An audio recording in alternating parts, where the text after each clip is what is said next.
Good morning students, मैं Sanjay Pandey chemistry teacher आप सभी का स्वागत करता हूं अपने इस चैनल में। जैसा कि आप जानते हैं, मैं पिछले वीडियो में आपको कहना चाहिए कि राउल्ट का नियम, वाष्प दाब में अवनमन, हिमांक में अवनमन और बर्कले हार्टले विधि के बारे में आपको मैंने बताया। इसके बाद परासरण दाब भी मैंने आपको बताया।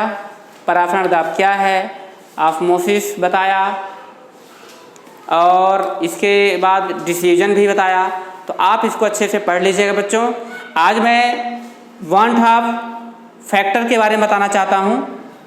वान हाफ फैक्टर यानी वान हाफ गुणांक जो होता है, इसमें आज इसके बारे में चर्चा करेंगे आज की वीडियो में। इसमें दो शब्द आया है, वियोजन और संगुणन यानी डिसोसिएशन एंड एसोसिएशन। तो पहले हम वान हाफ गुणांक के पहले डिसोसिएशन क्या होता है, एसोसिएशन क्या होता है, यानी संगुणन या वियोजन है क्या, तब आप जब संगुणन या वियोजन आप समझ जाएंगे तो निश्चित रूप से आपको क्या हो जाएगा बच्चों, यानी वान हाफ गुणांक आपकी समझ में आ जाएगा। ठीक है बच्चों, समझ में आ गया क्या? चलिए स्टार्ट करते हैं हम। आज पहले हम वियोजन के बारे में बात करते हैं। तो देखिए क्या होगा, जब किसी विलेय का विलयन में वियोजन होता है, जब किसी विलेय पदार्थ का विलयन में क्या होता है, वियोजन होता है, तो विलयन में विलेय के कणों की संख्या में वृद्धि होती है। विलयन में विलेय के कणों की संख्या में वृद्धि होती है, इसे हम क्या बोलते हैं, वियोजन कहते हैं बच्चों। तो फार्मूला क्या निकल के आता है वियोजन का, लिख लीजिएगा, अणु संख्या गुण अणु संख्या गुण अणु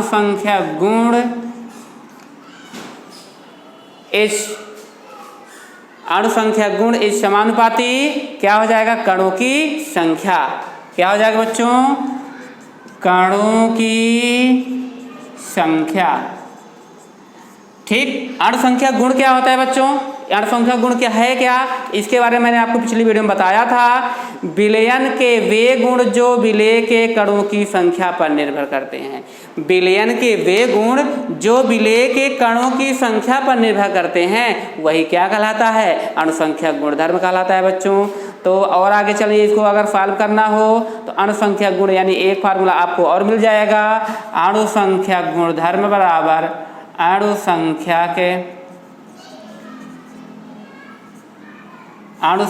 के गुण इस समानुपाती क्या बोलेंगे, 1 अपान अणु द्रव्यमान। क्या हो जाएगा, 1 अपान अणु द्रव्यमान। ठीक है, 1 अपान अणु द्रव्यमान।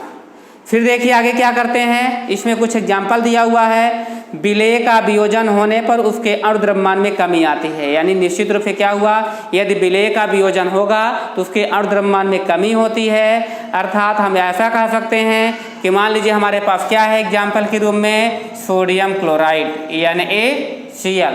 ये सोडियम क्लोराइड क्या है, जब सोडियम क्लोराइड टूटेगा तो अपने आयनों में टूट जाएगा। देखिए ये टूटता है तो यानी पॉजिटिव प्लस Cl नेगेटिव, यानी सोडियम आयन में टूट गया और क्लोराइड आयन में टूट गया। तो हम क्या कह रहे हैं इसमें, NaCl का Na पॉजिटिव और Cl नेगेटिव में वियोजित होने पर NaCl का प्रेक्षित अणु द्रव्यमान वास्तविक मान का क्या हो जाता है, आधा हो जाता है। यानी NaCl का जो प्रेक्षित हमारा द्रव्यमान होगा वह वास्तविक मान का क्या होगा, आधा हो जाएगा। क्यों, आपने देखा यहाँ पे अभी x मान लीजिए, यहाँ पे मान लीजिए क्या है 1, इसको मान लेते हैं। फिर इसको हमने क्या किया, डिफ्यूज किया, तोड़ा। जब तोड़ा तो क्या हुआ, किस में परिवर्तित हो गया, 2 भागों में, यानी एक भाग हो गया यानी 1/2 और 1/2 यानी 2 भाग हो गए। तो मान के चलिए क्या हुआ, इसका आधा हो गया कि नहीं हुआ।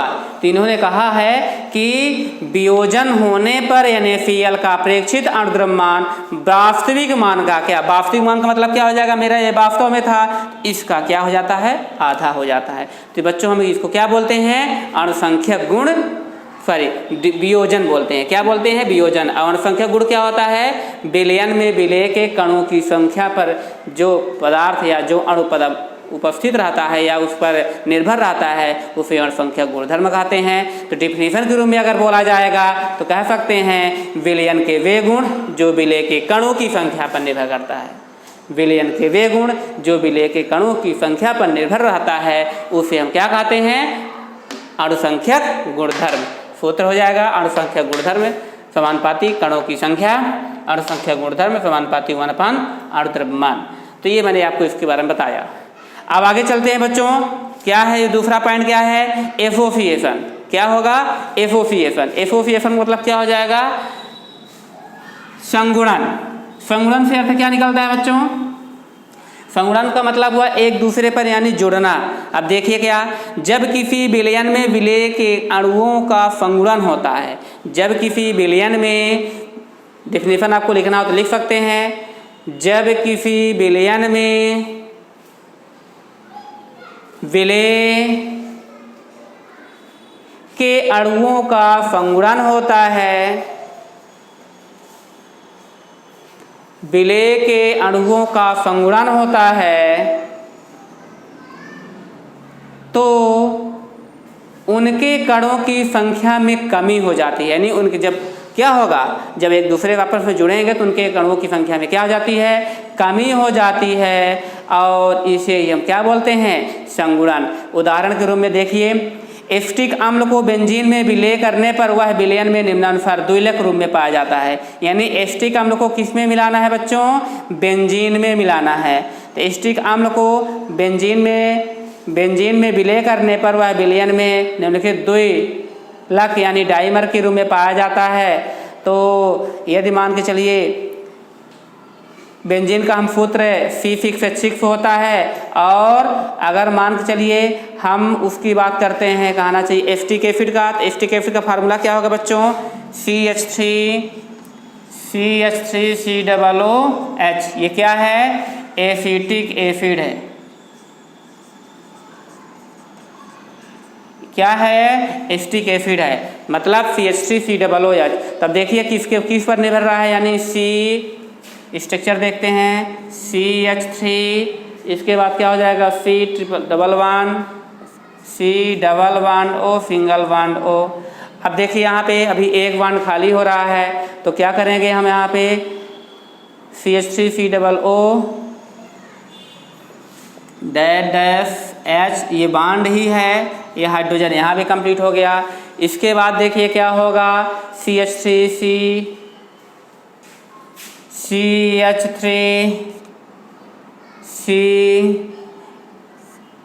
और यहाँ पे double bond O single bond O। अब यहाँ पे देखिए कार्बन की वैलेंसी तो यहाँ पूरी हो गई, लेकिन ऑक्सीजन की यहाँ भी पूरी हो गई, हाइड्रोजन की यहाँ पूरी है, यहाँ पे ऑक्सीजन की वैलेंसी पूरी नहीं, तो ये बॉन्ड के द्वारा हम इसको क्या कर दिए?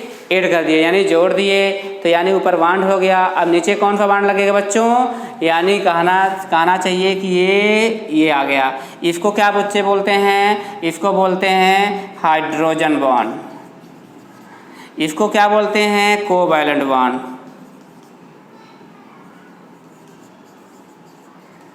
यानी सहसंयोजी बंध होगा, और इसको क्या बोलते हैं? हाइड्रोजन बंध बोलते हैं।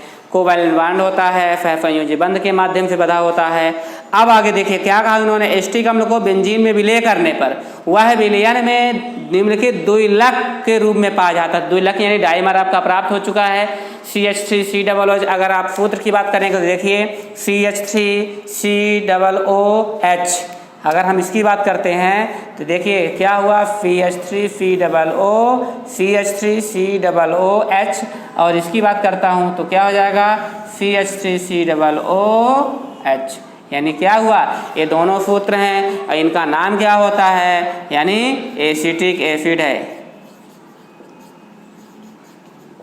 ये देखिए आगे समझ में बच्चों।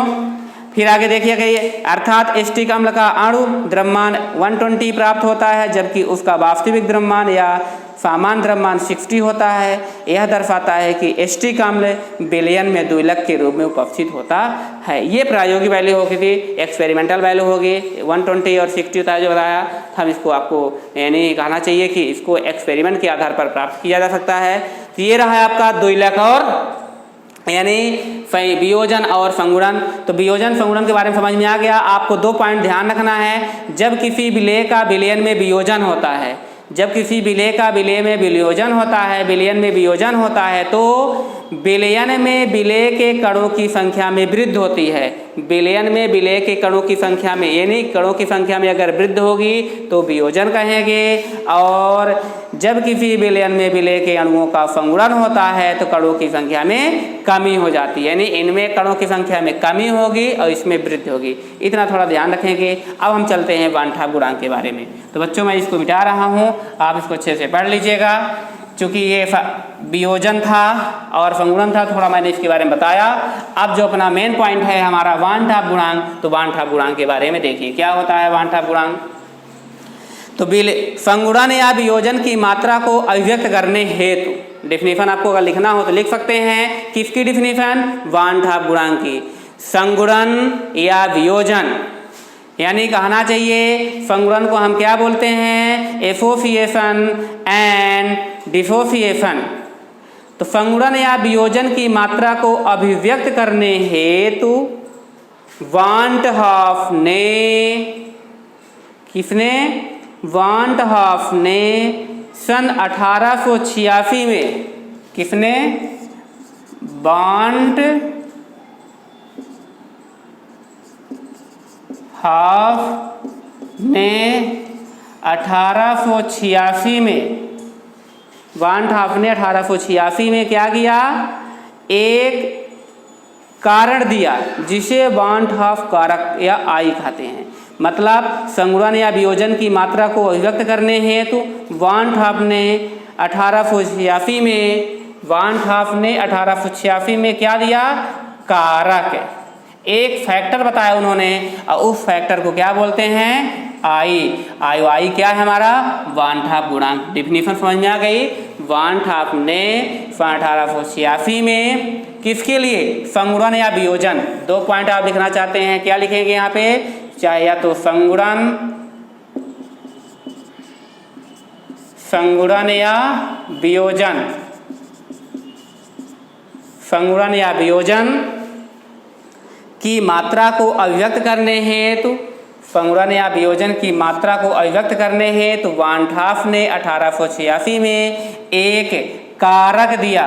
क्या दिया? एक कारक, लिख दीजिए। एक कारक दिया जिसे क्या कहते हैं? वान ठाप गुणांक। और वान ठाप गुणांक क्या बोलते हैं? आप ऐसे लिख दीजिए VHF, वान ठाप फैक्टर। यानी वान ठाप फैक्टर किसके नाम से जानते हैं? आई के नाम से। याद रखिएगा, ये आपकी डिफिनीशन लिखी हुई है। ठीक है, बन जाएगी डिफिनीशन। संगुणन या वियोजन की मात्रा को अभिव्यक्त करने के लिए वान ठाप ने 1886 में एक कारक दिया जिसे वान ठाप गुणांक कहते हैं, और इसे आई से व्यक्त करते हैं। कौन सी आई होगी? वह स्मॉल आई होगी। ठीक है बच्चों, समझ में आ गया। ये वान ठाप कारक समझ में आपके आ गया। अब आगे फार्मूला लिखिए। अर्थात I= क्या हो जाएगा? I=, अब इसमें फार्मूला लिखिए आप। क्या होगा फार्मूला? सामान्य अणु द्रव्यमान, सामान्य अणु द्रव्यमान अपान प्रेक्षित अणु द्रव्यमान, प्रेक्षित अणु द्रव्यमान। फार्मूला क्या बोलेंगे इसको? Normal molecular mass, normal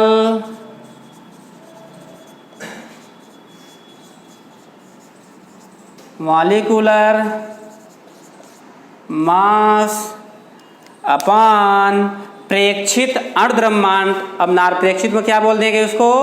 observed molecular mass. मैंने ऑब्जर्व किया, प्रेक्षित किया,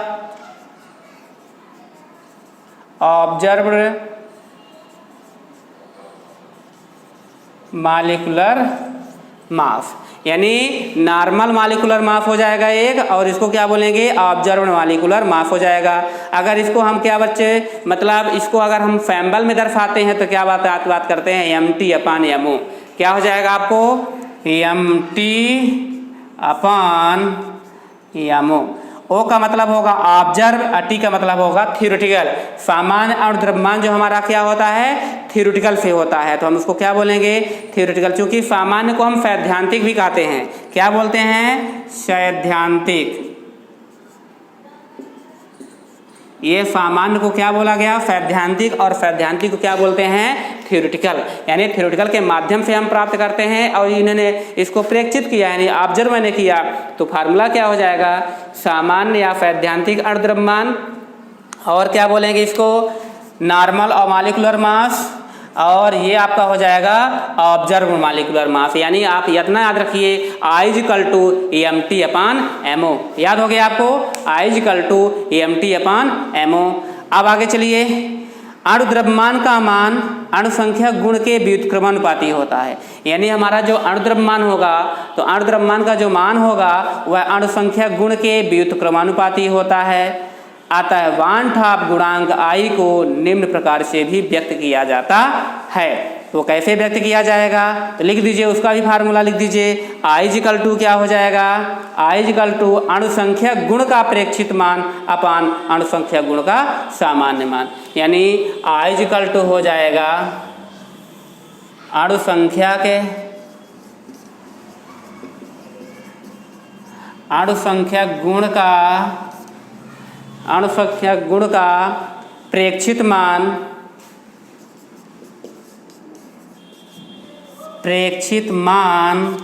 अपान अणु संख्या गुण का सामान्य मान।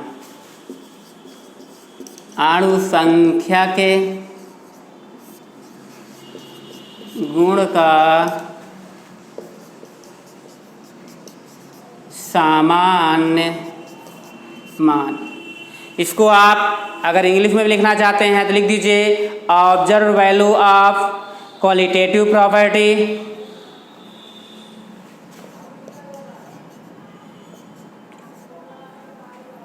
Observe value of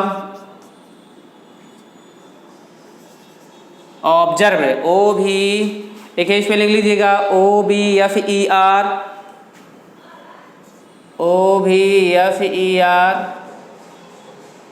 VED, observe, OBFER VED।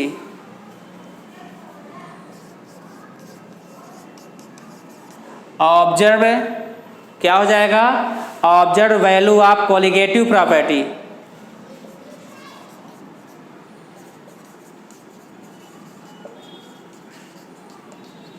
Colligative property.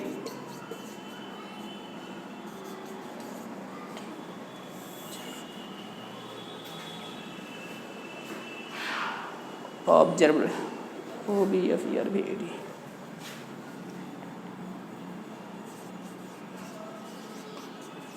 Observe इसमें होगा, OBFER VED होता है, ठीक। और अपान प्रेक्षित को लिख दीजिएगा, क्या होगा, नॉर्मल और theoretical value of colligative property, दोनों लिख दीजिए, नॉर्मल और थ्योरेटिकल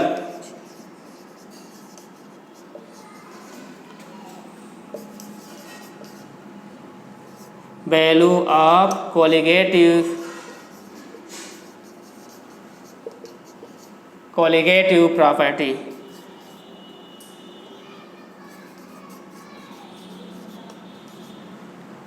ठीक बच्चों, समझ में आ गया क्या।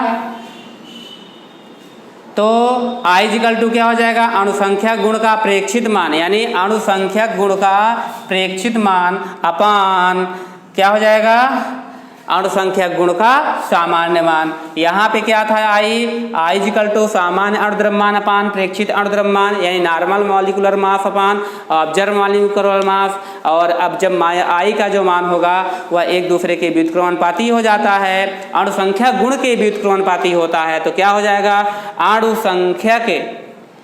अणु संख्या गुण का प्रेक्षित मान अपान अणु संख्या गुण का वास्तविक या सामान्य, वास्तविक भी बोलते हैं यहाँ पे, का प्रेक्षित मान। ठीक है बच्चों, समझ में आ गया, ये आपका फार्मूला था। अब आप लास्ट में थोड़ा दे लिख लीजिए, यानी इसकी कुछ कहना चाहिए कि पॉइंट्स आते हैं। इस पॉइंट के आधार पर आप क्या करेंगे, नोट करेंगे। उसके आधार पर हम क्या समझेंगे यहाँ पे, वह देखिए। मान लीजिए आई 3 पॉइंट होते हैं इसके। यदि विलेय का वियोजन हो तो, यदि विलेय का वियोजन हो तो, यदि विलेय का मान लीजिए वियोजन होगा, तब क्या कहेंगे, MO is less than MT। MO is less than MT।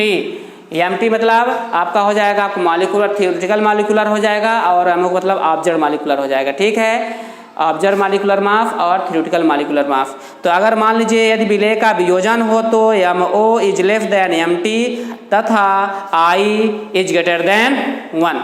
क्या होगा, तथा I इज ग्रेटर देन 1, यानी क्या होगा यहाँ पे, I इज ग्रेटर देन 1 का मतलब क्या होगा, I का मान 1 से क्या है, यहाँ पे I का मान 1 से अधिक होगा। इतना समझ में आ गया।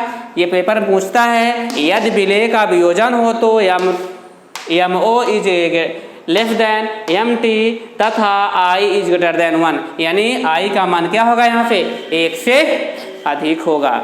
फिर दूसरा पॉइंट डालिए, यदि विलेय का संगुणन हो तो, दूसरा में क्या होगा, यदि विलेय का संगुणन हो तो, यदि विलेय का संगुणन हो तो क्या हो जाएगा, MO इज लेस देन, या MO इज ग्रेटर देन हो, MO is greater then MT। MO is greater then MT। तो इसको आगे क्या लिखेंगे, फिर आगे तथा क्या लिख दीजिए यहाँ पे, तथा I इज लेस देन 1। अब यहाँ पे I का मान क्या होगा बच्चों, I का मान 1 से क्या होगा, कम होगा। क्यों, क्योंकि यहाँ पे I इज लेस देन 1 लिखा हुआ है, यानी I का मान यहाँ पे कम होगा। किससे कम होगा, 1 से कम होगा। फिर तीसरा पॉइंट होता है, यदि विलेय विद्युत अनपघट्य हो तो, यदि विलेय विद्युत अनपघट्य। तीसरे पॉइंट में क्या लिखेंगे, यदि विलेय विद्युत अनपघट्य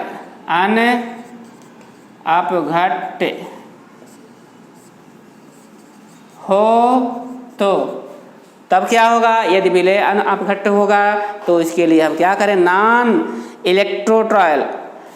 इलेक्ट्रोलाइट हो तो M0 या MO इजकल टू MT।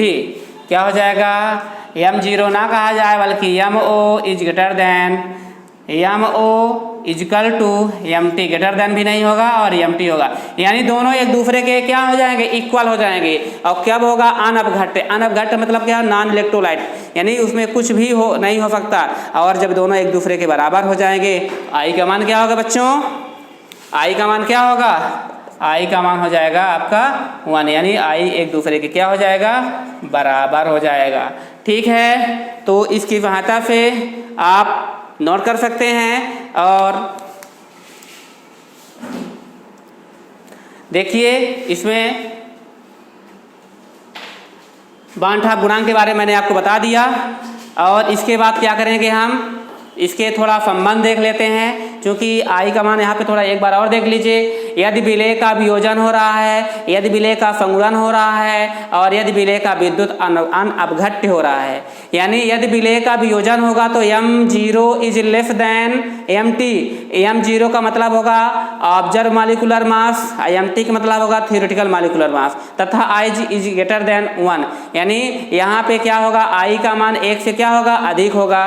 दूसरे पॉइंट में अगर आपकी बात हो रहा है, यदि विलेय का संगुणन होता है तो MO is greater then MT, molecular observe molecular mass और या theoretical molecular mass.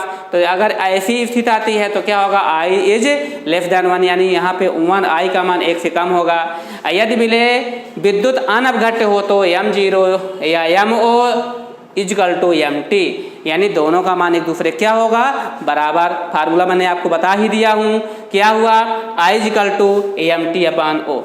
AMT upon MO का मतलब क्या होगा, नॉर्मल मॉलिक्यूलर मास और ऑब्जर्व मॉलिक्यूलर मास, यानी OVFERVD, ठीक है। और I इक्वल टू क्या होगा, जब वो एक दूसरे के अणु संख्या गुण के व्युत्क्रमानुपाती हो जाएगा तब उन्होंने क्या मान निकाला, I इक्वल टू अणु संख्या के गुण का प्रेक्षित मान अपान अणु संख्या गुण का वास्तविक मान या सामान्य मान, इसको हम कह सकते हैं। इंग्लिश में क्या लिखा है, observe value of colligative property upon normal value of theoretical. Normal और थ्योरेटिकल दोनों कह सकते हैं वैल्यू ऑफ कोलिगेटिव प्रॉपर्टी। ठीक है बच्चों, समझ में आ गया। तो इसके बाद हम बांड-ठाप गुणांक और अणु संख्या गुण में संबंध देखते हैं। ठीक है बच्चों, इसके बाद क्या करते हैं, इसको मैं मिटा रहा हूँ, आगे लिखना चाहता हूँ। क्या क्या पूछा उन्होंने, बांड-ठाप गुणांक और अणु संख्या गुणधर्म में संबंध। तो ये संबंध कैसा होगा देखिए, क्योंकि आपको अणु संख्या गुणधर्म पढ़ा चुके हैं। अणु संख्या गुणधर्म होता क्या है, कोई बोलेगा, अभी इसके पहले मैंने डिफिनीशन बताया था, यानी कि विलयन के वे गुण जो विलय के कणों की संख्या पर निर्भर, यानी विलयन का वे गुण जो विलय के कणों की संख्या पर निर्भर करते हैं उसे ही अणुसंख्या गुणधर्म कहते हैं। तो अब नेक्स्ट पॉइंट होगा बांड-ठाप गुणांक I एवं अणुसंख्या गुण में संबंध। बांड-ठाप गुणांक I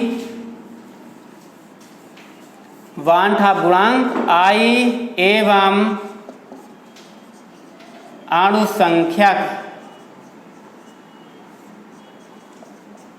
गुणों में संबंध। ठीक है, बांड-ठाप गुणांक I और अणुसंख्या गुणधर्म में संबंध। ठीक बच्चों, समझ में आ रहा है। चलिए इसको भी लिख लीजिए।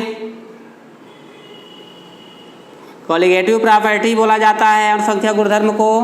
तो हम चलते हैं बांड-ठाप फैक्टर एंड कोलिगेटिव प्रॉपर्टी में क्या कर देंगे, संबंध यानी रिलेशन देखेंगे।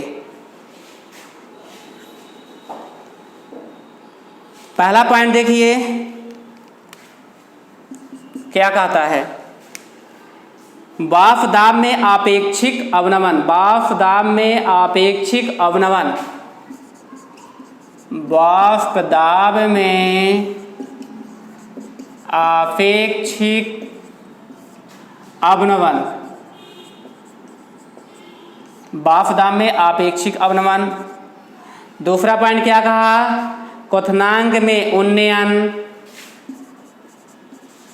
क्वथनांक में उन्नयन। तीसरा पॉइंट क्या कहता है, हिमांक में अवनमन, हिमांक में अवनमन। और फोर्थ पॉइंट क्या होता है, लास्ट में आपका परासरण दाब।